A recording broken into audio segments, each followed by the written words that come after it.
je vais commencer par un petit mot tout simple, hein. Un mot que vous connaissez tous. Un mot auquel j'ai cru jusqu'à l'âge de 26 ans.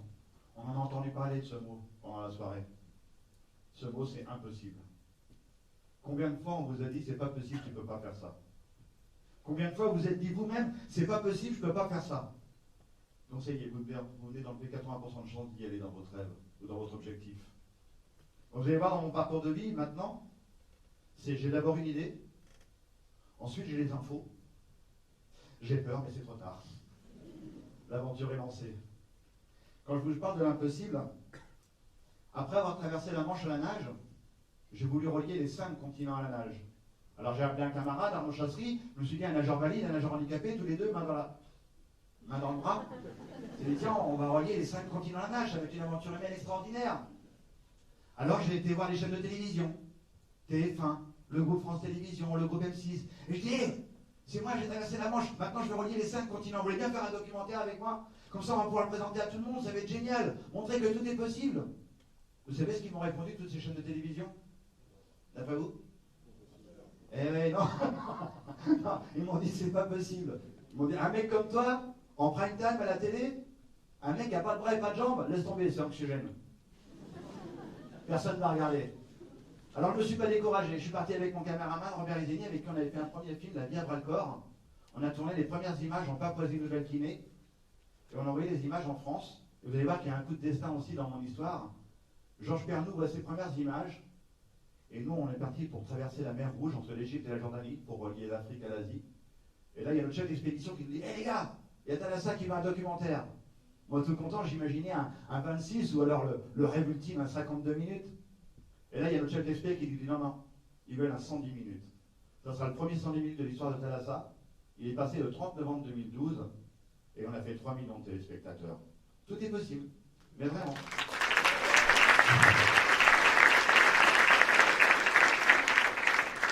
Mais on va en arriver là, avant de traverser la Manche, tout a commencé pour moi le 5 mars 1994.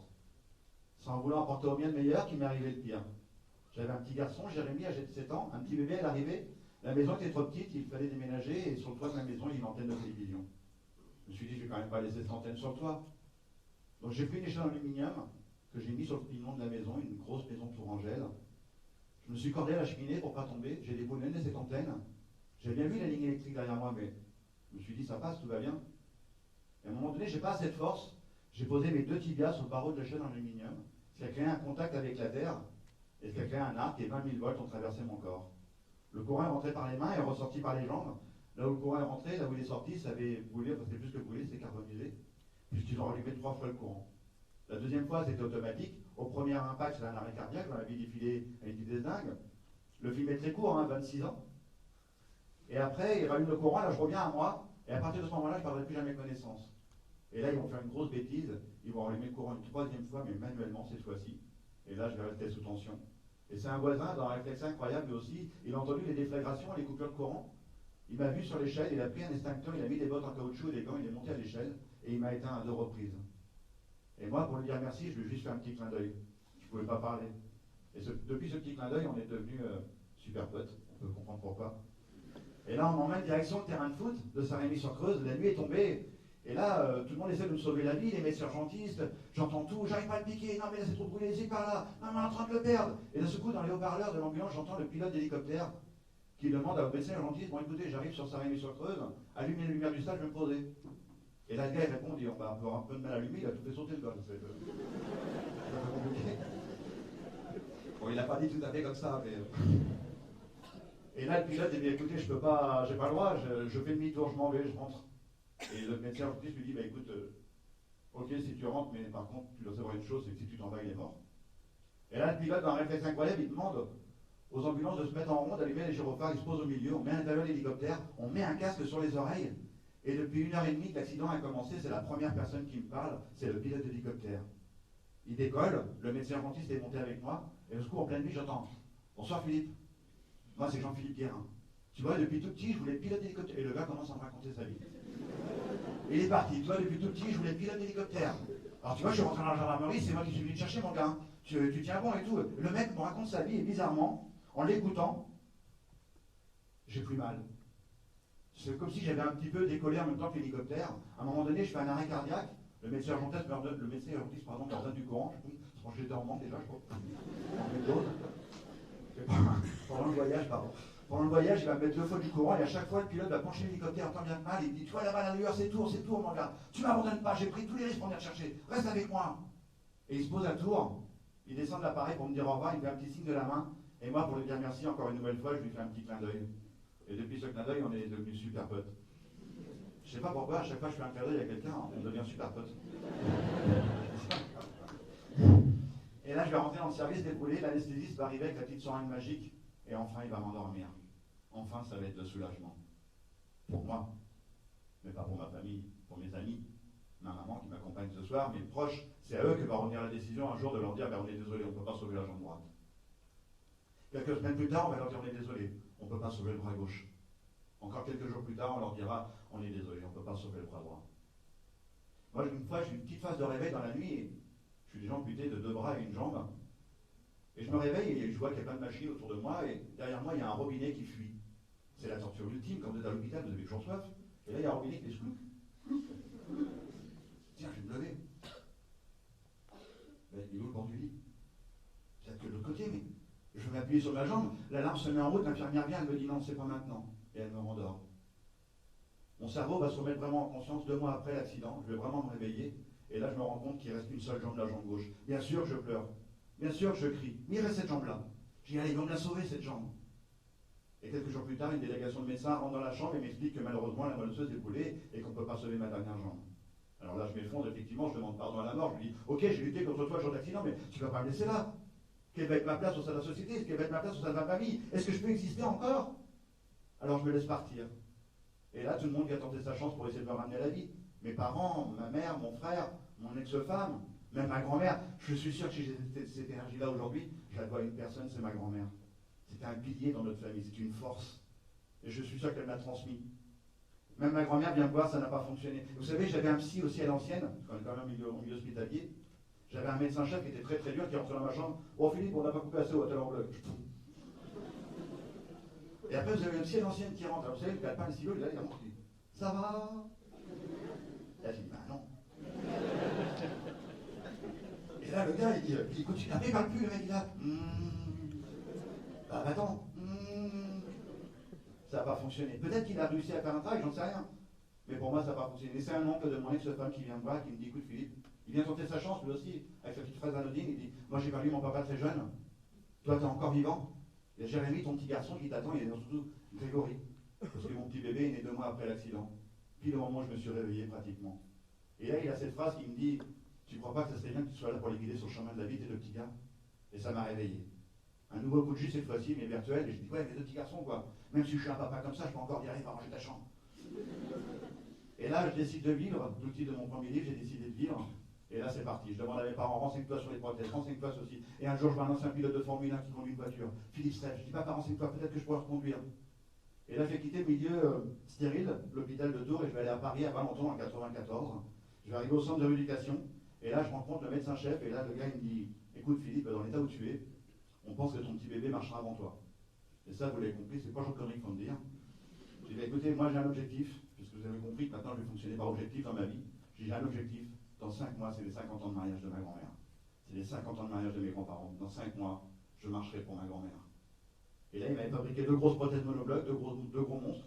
Assez rapidement, il m'a mis sur un plan incliné, on remonte de quelques degrés tous les jours. Vous savez, pour que le sang remonte au cerveau, ça redescend un peu partout. Et un jour, j'étais tout seul, j'étais sanglé sur cette table. J'étais tout seul, il y avait le bouton qui était là, pas très loin. Je dis, ça va pas assez vite ce truc, j'ai un objectif. Hein.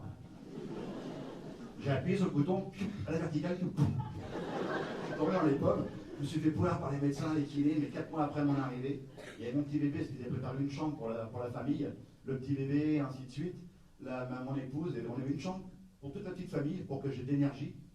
Et 4 mois après, il y avait un kiné qui me tenait à ma droite, un kiné à ma gauche, et mon petit bébé qui était dans son landau, et je me suis mis debout avec les prothèses monoblocs. Bon, au début, quand je me suis mis debout, ils n'avaient pas pensé que j'allais les mettre debout tout de suite, donc ils n'avaient pas assez évaporé au milieu. Vous voyez où je veux en venir? Quand je me suis mis debout, on va évaporer. Et là, je me suis mis debout. Il y avait un kiné qui me tenait à droite, un kiné à gauche. Et puis je me suis penché sur la gauche comme ça. La jambe droite pesait 1 tonne, elle a commencé à bouger. Et là, je suis. Cette journée-là, j'ai fait un pas. J'ai regardé mon petit bébé, j'ai dit yes. Et un mois après, c'était les 50 ans de mariage de mes grands-parents. Il y avait toute la salle des fêtes à Saint-Rémy-sur-Creuse, là où j'ai eu l'accident. Toute la famille était là, les amis. Les portes se sont ouvertes et mon père qui me tenait d'un côté, mon frère de l'autre. Je savais pas encore bien marcher. Je suis rentré dans la salle des fêtes comme ça, en marchant comme ça. Et j'ai regardé, j'ai dit oh merde, j'ai arrêté de sponsoriser par Kleenex, moi. Et là, j'ai foncé dans les bras de ma grand-mère. Je lui ai fait un gros bisou et j'avais réussi mon premier objectif. Marcher pour les 50 ans de mariage de mes grands-parents. Je vous le disais tout à l'heure à l'entrée. L'impossible n'existe pas. L'impossible, c'est juste une seule personne. C'est juste nous. C'est rien d'autre. C'est qu'est-ce qu'on veut faire. Et donc, je vais quitter ce centre de rééducation, je vais rester 18 mois. Et je vais aller dans un autre centre de rééducation à Carpape en Bretagne pour repasser mon permis de conduire. Et là, j'ai rencontré mon mentor. L'homme qui a changé ma vie. L'homme qui a changé ma vision du handicap. J'avais peur. Je ne sais pas comment affronter le monde extérieur. Et j'ai rencontré le médecin-chef du centre de rééducation de Carpape. Et le mec, je rentre dans son bureau, il me dit tu sais pisser tout seul? Je dis on dit pas bonjour d'abord, enfin, je sais pas. Normal, bonjour, tu sais pisser tout seul, un truc. Il dit je te pose une question simple, tu sais pisser tout seul ou pas? Je dis non, je donne un coup de main, quoi. Il mangeait, tu manges ça quand même? Je dis non, je donne un coup de main. Il dit ok, t'es là pour 3 semaines pour ton permis de conduire, dans 3 semaines tu auras ton permis de conduire, tu sauras manger seul, tu sauras pisser seul, tu sauras faire ça. Il m'a fait une liste incroyable. Et surtout après, il m'a dit tu vois la porte là-bas? Je dis ouais. Il dit il y a marqué interdit. Va l'ouvrir. Je dis mais pourquoi vous voulez que j'ouvre la porte? C'est quoi l'idée? C'est quoi le concept? Il dit parce qu'aujourd'hui rien n'est interdit pour toi mon gars. Fais ce que tu veux. T'es propriétaire de ta vie. Mène-la ta vie. Va au bout. Mène tes objectifs. Ose les choses. Et depuis ce temps-là, je l'ai écouté. Et je l'ai écouté pas tout à fait parce que je suis rentré à la maison. Ce que je vous explique là, le plus dur, c'est pas l'accident. Encore que peut-être quand j'ai reçu ma facture EDF, mais bon, ça c'est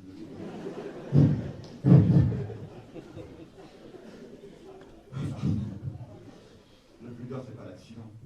C'est pas le centre de rééducation, vous l'avez compris, même si c'est des litres et des litres de larmes et de sueur, le centre de rééducation, c'est de la franche camaraderie, c'est du retour à la vie.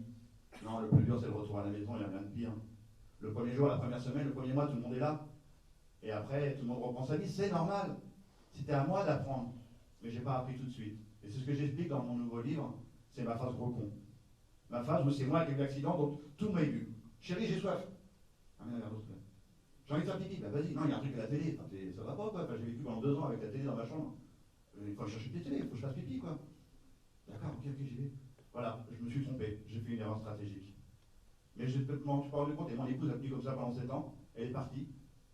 Et là, j'ai fait ma phase de colère qui a duré 1 an, où là, j'ai demandé vraiment un coup de main à des psys, ainsi de suite, pour me reconstruire vraiment. Au bout d'1 an, j'ai demandé pardon à mes parents, à toute ma famille, parce que j'étais vraiment très méchant. Et après, je me suis retrouvé tout seul avec mes 2 garçons. Et là, ça a duré 3 ans, et je me suis dit, mais merde, qui va être capable de m'aimer moi, un mec qui n'a pas de bras et pas de jambes? Est-ce que c'est jouable? J'avais vraiment peur. Et je me suis rappelé ce que m'a dit le docteur Bunel. Ose les choses, mon gars. Va vers l'autre. Attends pas que les gens viennent vers toi. Si tu attends, tu vas attendre longtemps. Et là, c'est 7 ans que j'attendais. Enfin, 7, 8, 9, 10 ans. 10 ans que j'étais dans mon canapé. Et donc, on vit une époque formidable. Il y a Internet. J'ai été faire un tour sur Mythique. Bon, j'avais mis une photo, mais avec ma tête. Hein. C'est ce que je veux dire, pas tout de suite, quoi. Première Happy School, deuxième Happy School. Et là, j'ai discuté avec vous, mesdames, et je disais, ah, t'es un mec sympa, qu'est-ce qu'on rigole bien. J'aime bien ta philosophie de vie. J'aime bien comment tu parles des enfants. Et au bout de 3 ou 4 semaines, c'était la dame qui me disait, si on se rencontrait? Oh là. Bon, tu vois, il y a un petit truc que je t'ai pas dit pas grand-chose sur un détail. Voilà, je suis une personne handicapée, ça t'embête pas. Hein. Ben, ça t'embête pas, enfin, réponds-moi pas. C'était fini. J'avais dit le mot fatidique. Alors je me suis dit, je vais le dire tout de suite, comme ça je serai débarrassé une bonne fois pour toutes. Et là, vous savez, sur ces sites de rencontres, ce qui est extraordinaire, c'est qu'on choisit ce qu'on veut. C'est un peu comme un musicien. Donc, ok, alors 2 bras je prends, ouais, c'est bien, c'est intéressant. Blonde, oui, ça fait pas mal aussi, voilà, on coche ce qu'on veut. Et là, je dois passer une fiche, tout le contraire de ce que je recherchais, mais alors vraiment tout le contraire. Je me suis dit, je vais lui envoyer un message, de toute façon, ça mange pas de pain, puis sur ce genre de site-là, on envoie 3000 messages, on voit bien qui répond. Et là, je lui envoie un message, je vais voir un message complètement con, je lui ai dit, écoute, comme tu vois sur la photo, j'ai les cheveux dans le ventre, mais le ventre est trop fort, je les ai pas retrouvés. Je lui ai dit, mon gars, si elle répond à ça, tu le redis.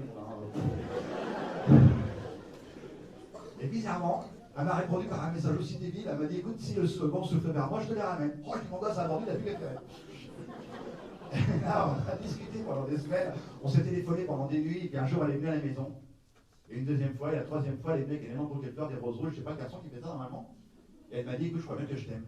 Et je lui ai dit, bah ça tombe bien parce que je crois bien que moi aussi. Vous voyez, Susanna, elle a 3 filles, moi j'ai 2 garçons. On a aussi un chien blanc, 3 chats, un cochon d'Inde et un poisson rouge. Pour vous dire, encore une fois, tout est possible. Pourquoi? Parce que j'ai osé. J'ai essayé. J'ai tenté ma chance. Et ça fait 10 ans qu'on est ensemble avec Susanna. Et 3 ans après notre rencontre, il y a mon grand garçon, Jérémy, qui dit: Papa, tu avais un vieux rêve, tu voulais sauter en parachute, papa. Je dis: Oui, c'est quand j'avais des vraies légendes, ça, Jérémy. Il dit: Non, mais c'est quand j'ai trouvé un club, papa, tu vas sauter en parachute à Royan. J'ai fait un saut en parachute à 4600 mètres d'altitude. Il y avait plein de journalistes qui étaient venus, c'est la première grosse connerie que je faisais. En même temps, c'était facile de faire un journaliste, c'était la première fois qu'on voyait, comment dirais-je, un poulet prêt à cœur sauter dans l'avion.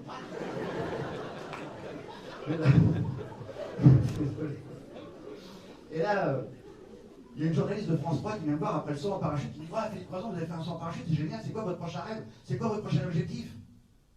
Et là, je me suis souvenu d'une chose que j'avais vue sur mon lit d'hôpital.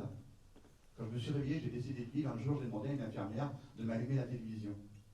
Et j'ai demandé à une infirmière de m'allumer la télévision sur France 3, un vendredi soir, et j'ai regardé Thalassa. Il est passé où, Nageois des Frontières? Parce que 16 ans plus tard, sur Thalassa. Et donc, je regarde Thalassa et je vois une jeune fille qui traverse la Manche à la nage. Marion Hans. Elle a 17 ans. C'est la deuxième française à réussir à traverser de la Manche depuis 1875. Elle a fait une première tentative à l'âge de 16 ans qui avait échoué. Elle était revenue 1 an après pour retraverser la Manche à la nage. Je ne connais pas encore le phénomène du dépassement de soi, je n'ai pas encore été en centre de rééducation. Et je vois cette fille qui se bat contre les éléments et son équipe qui l'encourage. Allez Marion, tu vas y arriver cette fois-ci. Nage Marion, nage, nage. Et moi je suis capté par les images, je pense que j'ai juste oublié. J'ai juste oublié à ce moment-là, j'étais devenu une personne handicapée sur mon lit. J'ai dit: Waouh, pourquoi pas moi un jour? Pourquoi moi je ne traverserai pas la Manche à la nage? L'émission se termine, je me réveille, je dis: Oh putain, j'ai du boulot quand même.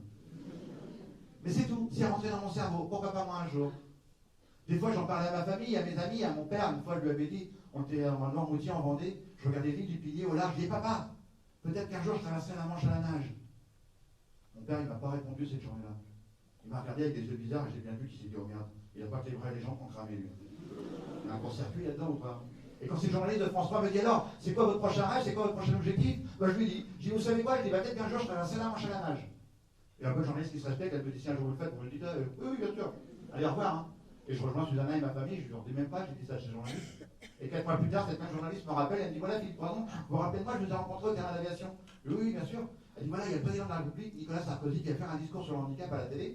Et on aimerait bien que vous soyez sur le plateau pour réagir par rapport à ce qu'il va dire. Je dis: Oui, mais pourquoi moi? Enfin, je ne sais pas, j'ai juste un son parapluie. Il dit: Non, non, mais j'aime bien aimer notre rencontre. Est-ce que vous voulez bien venir au plateau du 19 juin? Oh, je dis: Ça fait une expérience comme une autre, on verra bien.